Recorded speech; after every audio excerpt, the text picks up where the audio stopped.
Mbote bandeko balandi ya magazine d'actualité Christian chez vous bisikanoso bozuli baku ya kolanda biso mokolo ya lelo. Nous sommes aujourd'hui samedi le 29 mars 2025.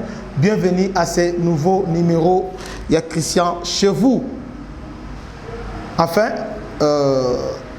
l'armée rwandaise, l'armée ougandaise et l'armée congolaise, les FARDC bauti ko harmoniser. Par rapport dernièrement, il y avait tension entre les deux pays parce que moi, je me souviens de cette déclaration incendiaire qui disait qu'il va prendre Kisangani, il va arrêter le gouverneur,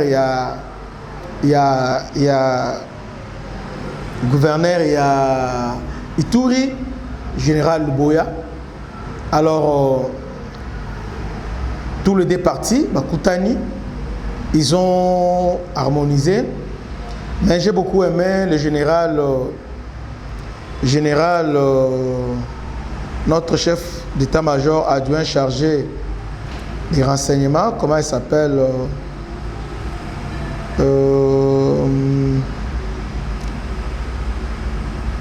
pardon. Notre chef d'état-major général chargé de renseignements et opérations. Ok. Général Chaligonza. Donc, à l'objet, l'Ouganda doit savoir que la gestion de la sécurité d'un pays ne se fait pas dans les tweets. C'est regrettable. Et si c'est établi que ce compte X appartient à général Muhoozi, le chef d'état-major de l'armée ougandaise. L'armée communique au travers son porte-parole. Voilà. Alors, va mutualiser ma force pour combattre tous les groupes armés, va pacifier Ituri.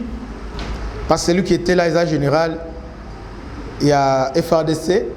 Azapé Emma, celui qui était là, il est Emma, c'est-à-dire, bon, Emma sont des gens au Ouganda, il était là, et suivant dans cette vidéo, lobby ambiance, c'est-à-dire parce qu'ils étaient là, Bangonyoso, Sololi, Bongisi, peut planifier dans Nengasika, suivant l'armée ougandaise et l'armée congolaise, les FARDC, dans la réunion au suivant.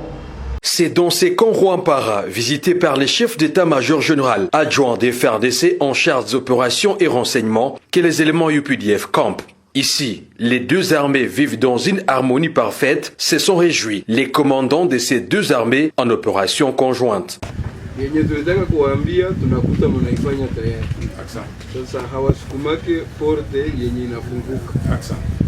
Tunataka kuambia mtumike pamoja, mkae pamoja, lakini tunakuta mnakula pamoja, kila kitu mnafanya pamoja. Sasa pale haiko, sio rahisi sisi kuambia vingine. Na Fransai wanasema on a prapa ovier saint de grimace. Kazi nyingine zitakuwa zinapangwa na kwa naelezea namna mtakuwa mnafanya. Task.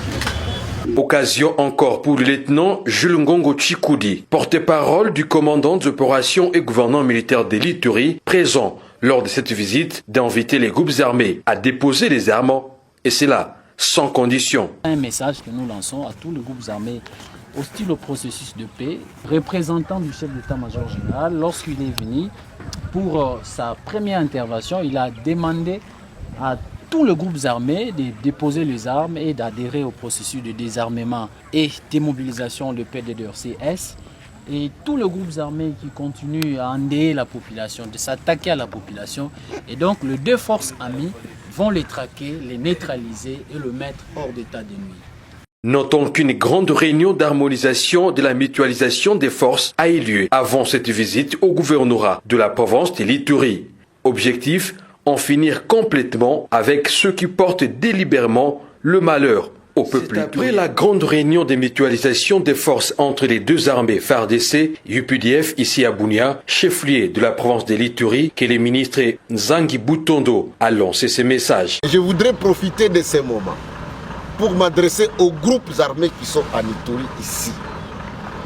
que maintenant, c'est le dernier appel que vous avez pour pouvoir rejoindre le processus PDD-RSS. Parce que les feux et les déluges a déjà été préparé pour tous les récalcitrants à ce processus.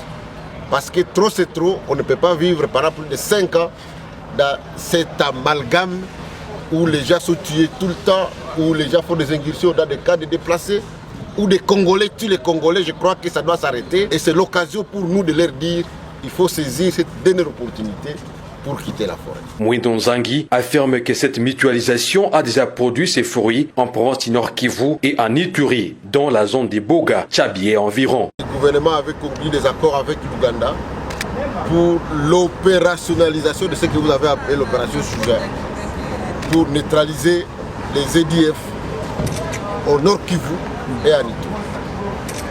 Cette opération a eu un succès fou du côté de Tchabi, du côté de Boga, comme vous le savez ici en Ituri, et aussi une partie du Nord Kivu, même si les rebelles ADF continuent toujours à faire des incursions dans les villages pour tuer la population. Ces cadres du gouvernement congolais ont invité le peuple congolais à se méfier des tuteurs tapageux d'un officier ougandais. Les FARDC et les UPDF travaillent ensemble. Vous avez vu dans des cas dans des trous de fusiliers, FARDC et UPDF dans une opération conjointe. Donc il n'y a pas d'amalgame à se faire. C'est une opération qui se fait avec l'appui du gouvernement congolais et du gouvernement ougandais. Je voudrais aussi enfin vous dire qu'on est aussi venu soutenir l'action de notre armée et le gouverneur de province qui a été établi par notre président de la République. Ces déclarations prouvent à suffisance que le chef de l'État congolais, Félix Antoine Tshisekedi Tshilombo, reste déterminé à protéger l'intégrité du territoire national. Bolandi, mais ce qui est amusant, l'armée rwandaise, tant que pour combattre Codeco, ils pensaient que ça la tourisme, que Koti va neutraliser Codeco dans des jours, tout ça. Ils ont compris comment les FARDC est une grande armée. Parce que les FARDC, ça n'a pas Codeco. Armée rwandaise, armée ougandaise, ça lui combien de temps? Et ils ont capturé combien de Codeco? Au moins 3 jours. Vous voyez, 3 jours, premier jour, ils ont neutralisé autant. Lobby, ils étaient à Djougou, toujours combat. Alors que, et se disent que c'est une armée professionnelle, armée organisée, entraînée. Je comprends que FARDC, Eza Eloko Bakas et Général Luboya, bravo parce qu'il fait un bon travail à niveau Yadjouk. C'est pourquoi l'humilité oblige, il y a un lobby, au moment où il y a Kitaki, maintenant on va reconnaître ce que bravo et FARDC. Parce que tant à contact avec Codeco, ils ont compris que mais la question qu'on se pose, Codeco n'a pas armé. Parce que force soit au Codeco, il faut que l'ango malam. Donc armée ougandaise va potani mais tisiko aussi banante contre Codeco. Vous voyez, c'est un peu ça. Donc en tout cas, tous les deux armées bon ici arrangé, ce qui fait que ils vivent maintenant en paix. Et Moïno Zangi aussi était de la partie Bolandi, Moïno Zangi n'est pas lobby à faire taire nyonso oyo critique nyonso et puis spéculation pour dire que armée ougandaise et ça spéculation parce que bango dans le bango. Moi na Museveni alobaki a attaqué M23 TNT on a Moïno Zangi il était parti là-bas solo na bango et puis enfin à communiquer. Donc nyonso et Zongi en ordre. Donc, c'était ça, je voulais clarifier ça. Que Dieu vous bénisse. À la prochaine. Abonnez-vous à votre chaîne WhatsApp Christian chez vous. Ils ont la description. Que Dieu vous bénisse. À la prochaine. Ciao.